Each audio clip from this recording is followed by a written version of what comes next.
in our veteran community. I rise today to discuss my amendment, the Heath Robinson Burn Pits Transparency Act, named for Heath Robinson, who I spoke about in this very chamber just 4 months ago. I stand here humbled to see it come to the floor in a bipartisan effort to finally address this dire problem. Heath deployed to Kosovo in 2004 and Iraq in 2006 and was the Ohio National Guard NCO Soldier of the Year in 2012 and 13. Being a soldier was Heath's identity. He was proud of his service and humbled to serve overseas, defending those he loved. While deployed, Heath was exposed to burn pits in Iraq, and those toxic wounds of war followed Heath home. He was a loving father, husband, son, who unfortunately and tragically lost his life on May 6, 2020, at the young age of 39. His story is a sobering one, but reminds us why this amendment is needed. In late 2016, Heath began noticing early symptoms, starting with fatigue, which worsened to chronic gushing nosebleeds and bleeding from his ears. After a dozen doctors were unable to provide answers, it was finally determined that at the age of 35, he suffered from a rare autoimmune disease.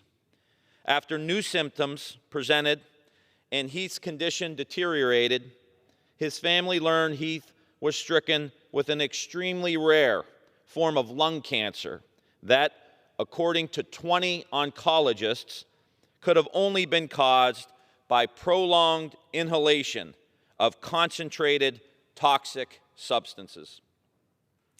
Heath was eventually forced into a medical separation, with his lung cancer being deemed 100% service-connected by the Veterans Administration. His retirement documents specify that Heath was a recently retired combat veteran. However, once he applied for comprehensive caregiver benefits, the VA denied him. They stated that although Heath Robinson's lung cancer was 100% service-connected, there was no evidence that his cancer was caused by burn pits or combat-related. His wife, a doctor of physical therapy, had to take an unpaid leave of absence from a full-time job to handle her husband's round-the-clock care. This service was paramount to this family, and the VA failed them. The final year of Heath's life consisted of his wife and her mom watching helplessly as Heath suffered in pain, struggling to breathe daily and coughing incessantly. Many days were spent holding a basin under his face to catch vomit and blood streaming from his nose while they shoved the oxygen tube in his mouth intermittently so he wouldn't die.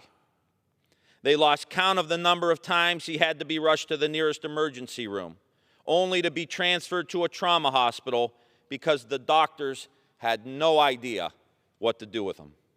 Doctors exclaimed that they've never seen a cancer like Heath had. The VA decided this American soldier and war veteran didn't qualify for caregiver benefits because his exposure to inhaling toxic burn pit smoke did not cause his lung cancer. The Robinson family suffered tremendously while earned benefits were withheld by the VA. The story of the Robinson family is one of many, dating back years to the days of Agent Orange, where other veterans suffered the same fate.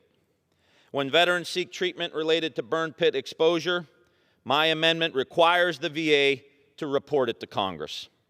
It demands transparency and helps find policy solutions driven by large-scale data to get our veterans the care they need and that they have earned. We can do better to provide care for soldiers and family members, and we must provide safeguards and transparency to ensure that. I urge a yes vote on my amendment and reserve the balance of my time. The gentleman reserves. The gentlewoman, for what purpose does the gentlewoman from Iowa seek recognition? Thank you, Madam Speaker. I claim time in opposition, although I'm not opposed. I reserve Without the balance objection. of my time. The gentlewoman reserves. This time, Madam Speaker, I'd like to yield 1 minute to the gentleman from It California. has 15 seconds. Madam Speaker, I'd like to yield 15 seconds to the chairman of the committee for any comments. The gentleman from California is recognized for 15 seconds.